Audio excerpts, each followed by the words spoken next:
अगला टॉपिक है भारत मंगोलिया संबंध। ठीक है, जैसा कि ये है कि हमारे PSIR सब्जेक्ट से रिलेटेड है और करंट अफेयर से भी रिलेटेड है। ठीक है ना, तो काफ़ी इसकी ओवरलैपिंग है। तुम्हारे पास ये जो तुम्हारे पास खाता है कितने साल कितने महीने का है? नहीं नहीं, कितने महीने का है ये बताओ बस। कितने महीने पूरे फुल, मतलब तुमने कब से ज्वाइन किया था तब से बताओ ना। ठीक है, तो इनमें से किसी का छूटा हो तो उनकी मदद करना, ये फोटो सेट्स वगैरह करा ले उसमें से। क्यों करनी चाहिए ना भाई, किसी के पास भी 27 मई से लेके अभी तक के करंट अफेयर्स छूटा हुआ हो, PDF अगर आपके पास हो तो प्रिंट आप खुद ही निकाल लेना, फिर क्यों इसके से फोटो सेट करोगे। ठीक है, और PDF वगैरह नहीं हो तो इनसे फोटो सेट वगैरह करा लेना, क्योंकि ये करंट का ये जो खाता है ना बड़ा इंपॉर्टेंट है। जब आप इसको फाइनली रिवाइज करोगे और अगर आपने अब तक आंसर अच्छे लिखे, अब तक कल वो जो मैंने आपको कहा था 12 ज्योतिर्लिंगों को भेजना, तो बहुत से लोगों ने मुझे भेजा, अच्छी बात है। ठीक है, और जिन्होंने नहीं किया वो उसको करे, है ना। 12 ज्योतिर्लिंग जो है वो पता होने चाहिए आपको। एक बार मैप पर अगर आपने बना दिया तो ये कॉन्सेप्ट एकदम क्लियर हो गया ना कि वो चीज़ है, उस मैप को भी रखना ठिकाने।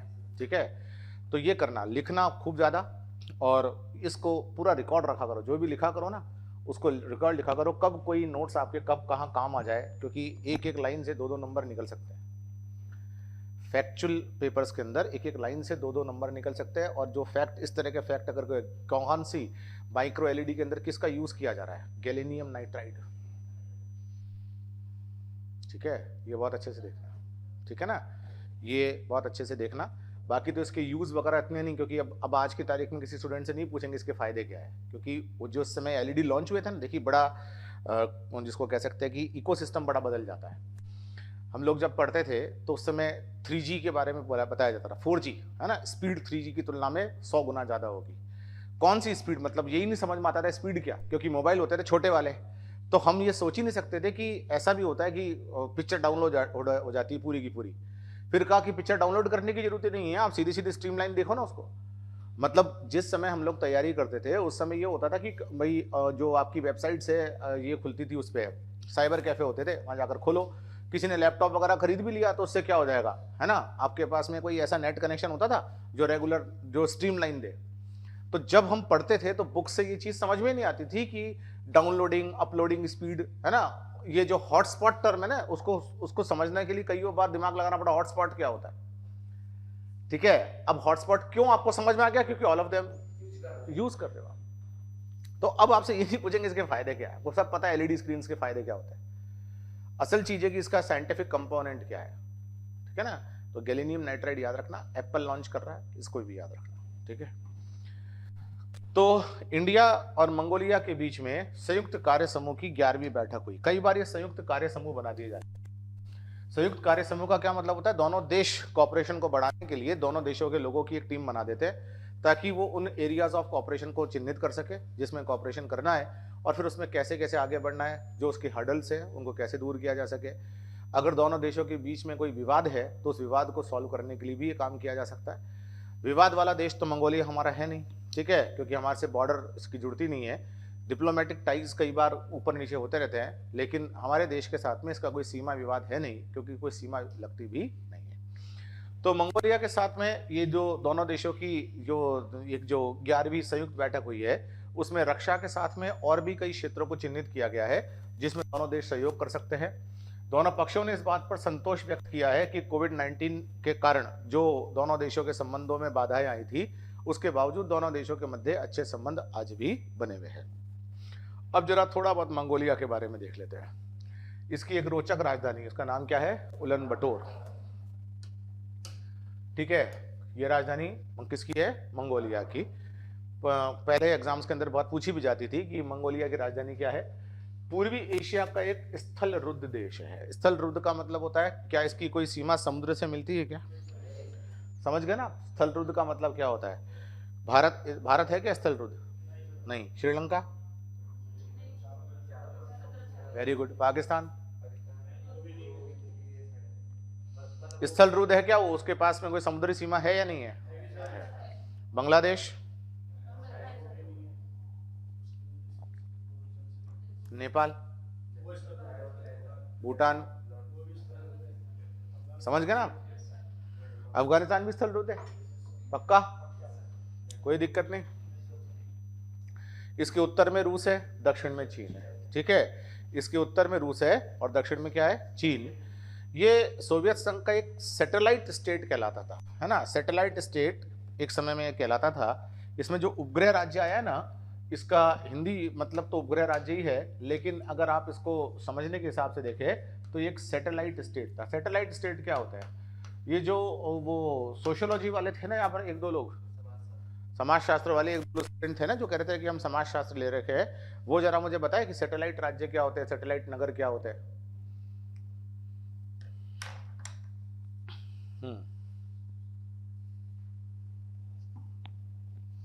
स्थल रुद्ध का मतलब ये होता है अजय कि उसकी सीमा समुद्र से नहीं लगती, कोई भी सीमा।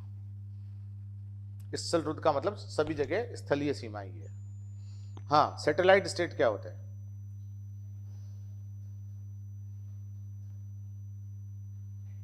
नहीं आइडिया? सोशियोलॉजी वाले कहाँ हैं? ये जो कौन थे सोशियोलॉजी वाले? एक लक्ष्मी, तो वो तो कभी कभार आती है, और एक और रीमा है सोशियोलॉजी। हाँ जी, यहाँ है क्या? मैं देखता हूँ। ऐसे दोस्त हो जाए तो फिर दुश्मनों की जरूरत ही कहाँ है, ठीक है, ऐसी चीज़ है। यहाँ नाम नहीं दिख रहा उनका, लेकिन चलिए। सैटेलाइट क्या होता है? जैसे अगर आप ये देखें ना, नोएडा, गाजियाबाद, ये दिल्ली के सैटेलाइट शहर कहलाते हैं, जो एक बड़े शहर के साथ में जुड़े हुए होते हैं और उसके अंदर वही कल्चर आ जाता है। समझ में आया कि नहीं आया? वही संस्कृति आ जाती है, वही कल्चर आ जाता है, क्योंकि एक बड़े शहर के साथ में जुड़े होते हैं, भले ही वो किसी और राज्य में है। अगर आप नोएडा, गाजियाबाद वगैरह को देखोगे तो ये क्या है? ये यूपी के पार्ट है ना। गुड़गांव कहाँ का पार्ट है? हरियाणा का पार्ट है। लेकिन रेस्ट ऑफ द हरियाणा से उसका कल्चर अलग क्यों है? रेस्ट ऑफ द हरियाणा के कंपैरिजन में लोग ज़्यादा वहाँ पर अलग टाइप की लाइफस्टाइल क्यों जी रहे? क्योंकि दिल्ली का कल्चर उसके अंदर गया हुआ है, ठीक है। तो ये एक किसका सैटेलाइट राज्य था? सोवियत संघ का। इसका मतलब सोवियत संघ जैसा सिस्टम यहाँ पर था, हर चीज के अंदर सोवियत संघ पे डिपेंडेंट भी था। और एक तरह से जैसे गाजियाबाद में रहने वाला व्यक्ति ये फील करता ना कि मैं दिल्ली में रह रहा हूँ, नोएडा में रहने वाला व्यक्ति फील करता ना दिल्ली, गुड़गांव में रहना और दिल्ली में नौकरी करना एक नॉर्मल बात है कि नहीं है? वही कॉन्सेप्ट है, ठीक है। इसका मतलब कि अगर कोई आदमी सोवियत संघ का नेशनलिस्ट नहीं भी है तो भी मंगोलिया में रहकर भी वो ये फील कर सकता है कि सोवियत संघ की प्रत्येक वस्तु को वो जिसको कह सकते हैं कि एक्सेस में है, क्योंकि सोवियत संघ के साथ में उसकी सीमाएं भी जुड़ी हुई है। कौन सी सीमा जुड़ी हुई है इसकी? सोवियत संघ के साथ में उत्तरी सीमा। सैटेलाइट राज्य का मतलब वही कल्चर आ जाना, है ना। तो अगर दिल्ली के सैटेलाइट स्टेट समझ रहे हैं आप कौन से? नोएडा। मतलब शेष यूपी एक तरफ और गाजियाबाद और नोएडा एक तरफ, ऐसा लगता है कि नहीं लगता है? भाई उत्तर प्रदेश में अगर आप देखो तो अयोध्या उत्तर प्रदेश का भाग है और गाजियाबाद और नोएडा भी उत्तर प्रदेश का भाग है, लेकिन दोनों के कल्चर में डिफरेंस है कि नहीं? ऐसे ही हरियाणा में आप देख लो, गुड़गांव जिसको आप बोलते हो, रीजन क्या है कि दिल्ली के साथ में इसकी जो कनेक्टिविटी है ना, तो ये उसका कारण। तो सैटेलाइट राज्य समझ में आया। फिर रूस ने मदद की थी इसकी। चीन का पहले पार्ट हुआ करता था, चीन से स्वतंत्र हो गया कौन? मंगोलिया, है ना। तो चीन से स्वतंत्र होने में किसने मदद की थी इसकी? रूस ने।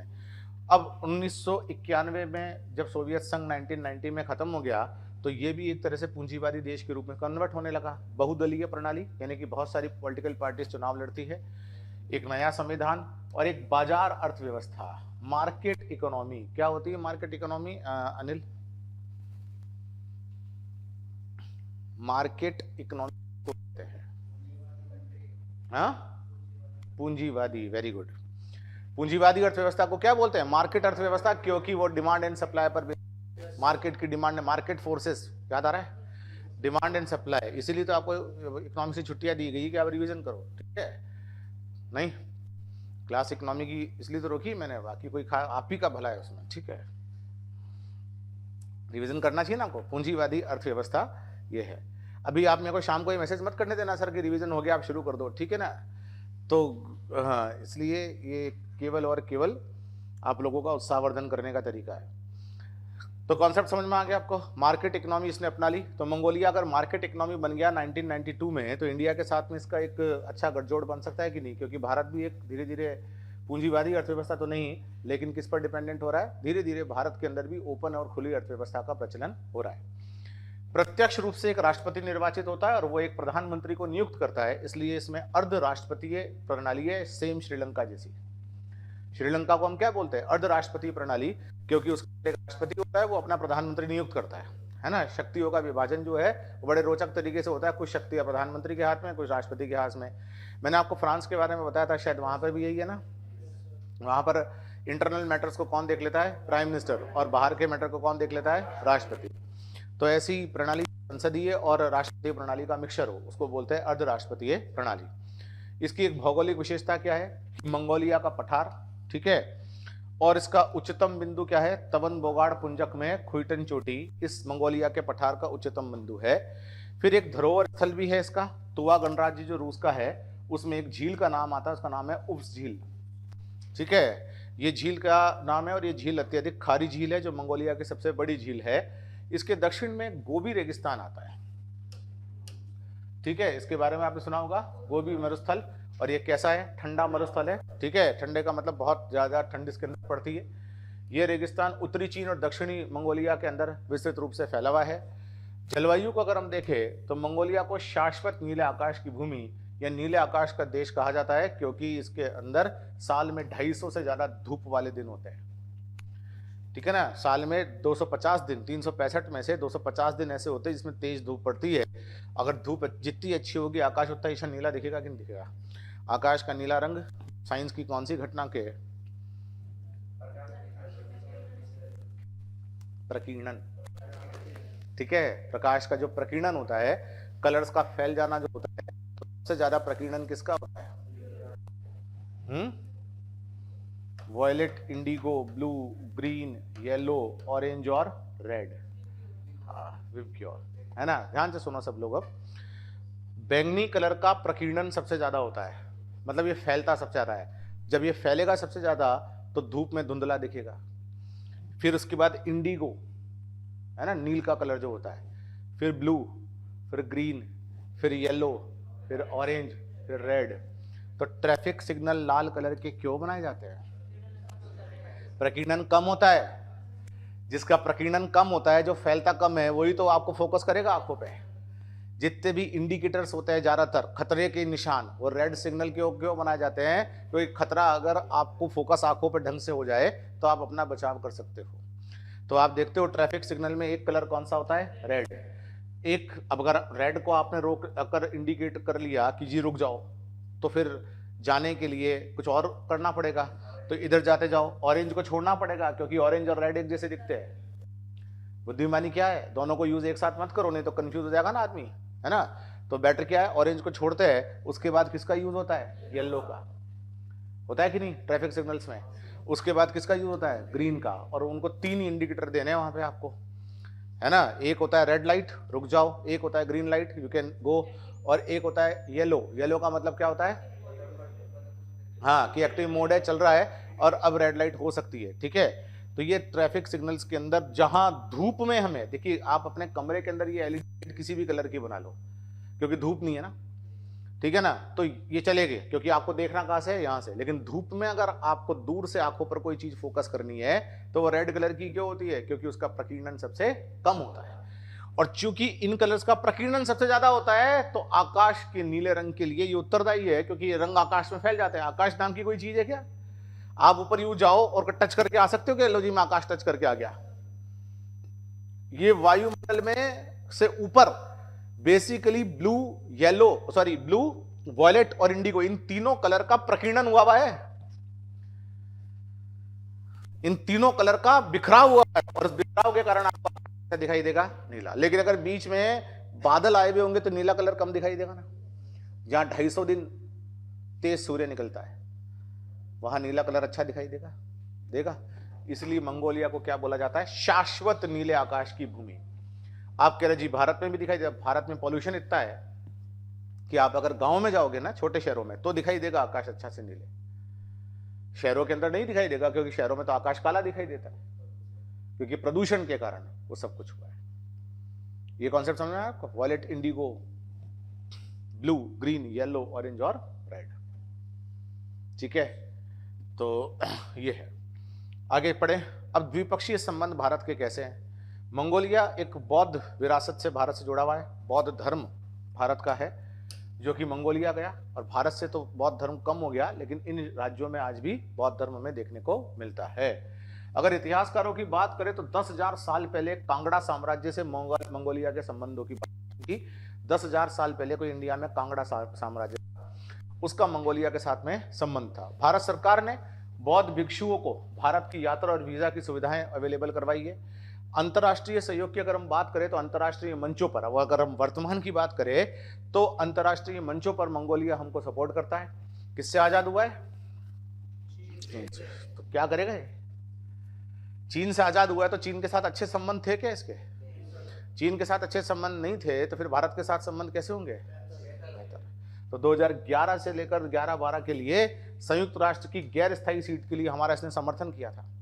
1955 में मंगोलिया के साथ भारत ने राजनीतिक संबंध स्थापित किए और उलन बटोर जो कि मंगोलिया की राजधानी है, वहां भारत ने अपना क्या खोला था? एक मिशन खोला था। ये पॉइंट समझ में आ रहा है ना? अब इतना पता लगा लेना काफी है ना कि चीन के साथ, चीन से आजादी की जंग लड़ी, चीन से आजादी की जंग लड़ने में रूस ने सहयोग किया, तो रूस भी भारत का दोस्त, जो आजाद हुआ वो भी भारत का दोस्त। लेकिन चूंकि चीन के साथ हमारे बहुत दुश्मनी टाइप के संबंध नहीं है, दुश्मनी टाइप के तो नहीं है ना, हमले हो रहे हैं पाकिस्तान जैसे, तो हम बहुत धीरे धीरे आगे बढ़ते हैं, चाहे वो ताइवान का मामला हो, चाहे मंगोलिया का मामला हो, कि कोई ऐसी घटना जिसमें हमें कोई फायदा नहीं हो रहा हो और चीन को परेशानी हो रही हो बहुत ज्यादा, तो करने का क्या अर्थ हुआ? ठीक है, तो ये मंगोलिया के साथ में। अब सांस्कृतिक सहयोग की बात करें, योग शिलालेख को जो हम यूनेस्को के सूची के अंदर डालना चाह रहे हैं, ठीक है, यूनेस्को एक अमूर्त शिलालेख समझते हो ना आप, अशोक के शिलालेख वगैरह, तो योगों के संबंध में जो शिलालेख है, योग हमारी जो हेरिटेज है, मंगोलिया ने भारत के इस प्रस्ताव का समर्थन किया है कि ऐसा किया जाए। उसके साथ साथ में 1961 में एक हस्ताक्षरित एक सहयोग हुआ है जिसके अंतर्गत भारत और मंगोलिया के मध्य कल्चरल और इकोनॉमिक प्रोग्राम को आगे बढ़ाने की बात हुई है, सीईपी को आगे बढ़ाने की बात हुई है। ठीक है, भारत ने अपने सांस्कृतिक विरासत की सूची में मंगोलियाई पारंपरिक रिवाजों को भी शामिल किया, यानी कि भारत की तरफ से भी पूजा पर्वत और ओबू पर मंगोलियाई विरासत को अगर हम शामिल करने की बात करें यूनेस्को में, तो भारत ने इसके पक्ष में मतदान किया। ये मंगोलिया की विरासत है। मंगोलिया में क्या है? पूजा पर्वत और ओबू। ठीक है, ये दो क्षेत्र है जो कि मंगोलिया में भारत ने भी कहा है कि इनको आप हेरिटेज में डाल दो। ये एक अच्छी चीज है जिसको विश्व विरासत सूची के अंदर होना चाहिए। तो रक्षा सहयोग हो रहा है, वार्षिक बैठकें होती है भारत और मंगोलिया के मध्य। एक संयुक्त सैन्य अभ्यास खाना बदोश हाथी, पकड़ लेना इस चीज को, है ना। एक संयुक्त सैन्य अभ्यास भारत और मंगोलिया के मध्य हो रहा है, उसका नाम क्या है? खाना बदोश हाथी। ये वार्षिक रूप से आयोजित किया जा रहा है। ठीक है, इसके अलावा एक बहुपक्षीय शांति अभ्यास, ठीक है, बहुपक्षीय शांति अभ्यास जो है जिसके अंदर और भी पक्ष है, और भी कंट्री शामिल है, उसका नाम क्या है? खान क्वेस्ट के अंदर भाग लेते हैं भारत और मंगोलिया के साथ साथ। परमाणु ऊर्जा के में भी सहयोग होने की बात हो रही है, और 1996 में भू विज्ञान और खनिज संसाधनों के क्षेत्र में भी हस्ताक्षर हुए हैं। 1996 से भारत और वाणिज्य के मंगोलिया के मध्य वाणिज्य और आर्थिक संबंधों को जोड़ देने की बात हुई है, और दोनों देशों ने एक दूसरे को WTO में मोस्ट फेवर्ड नेशन का दर्जा दे रखा है। आप लोगों को पता है ना, मोस्ट फेवर्ड नेशन, सर्वाधिक पसंदीदा राज्य, सर्वाधिक पसंदीदा राष्ट्र का दर्जा भारत और मंगोलिया दोनों ने ही एक दूसरे को दे रखा है। इसके अंदर टैक्सेस इत्यादि में छूट इत्यादि की बात हो रही है। अगर देखें तो एक रिफाइनरी, ये भी जरा ध्यान से देख लेना, 2022 में 1 बिलियन अमेरिकी डॉलर की अधिक लागत से, और फिर 1.5 मिलियन मीट्रिक टन की क्षमता वाली भारत निर्मित तेल रिफाइनरी मंगोलिया के दक्षिणी डोरगोनोवी प्रांत में भारत ने एक रिफाइनरी स्थापित की है मंगोलिया में, जिसकी क्षमता कितनी है? 1.5 मिलियन जो मीट्रिक टन इतनी पेट्रोल और डीजल को ये रिफाइन कर सकती है। ये रिफाइनरी है। मंगोलिया की 75% तेल रिफाइनिंग इसी रिफाइनरी से हो रही है। मतलब मंगोलिया में तेल की जितनी डिमांड है उसका 75% इस रिफाइनरी से सप्लाई हो रहा है, जो इंडिया के सहयोग से वहां पर स्थापित की गई है। तो ये प्रवासी भारतीय भी मंगोलिया में है, और मंगोलिया के अंदर इंडियन रेस्टोरेंट्स बड़े फेमस है। ये माना जाता है कि ये जो मंगोलिया में विजिट करने वाले विदेशी है वो भी इंडियन रेस्टोरेंट्स को काफ़ी पसंद करते हैं। तो ये भारत और मंगोलिया के मध्य संबंध है। मंगोलिया के बारे में इसलिए क्योंकि दोनों देशों के बीच में 11वीं बैठक हुई थी जिसमें आपसी सहयोग कैसे बढ़ाया जाए। अभी क्वेश्चन निकालना आ गया ना आपको?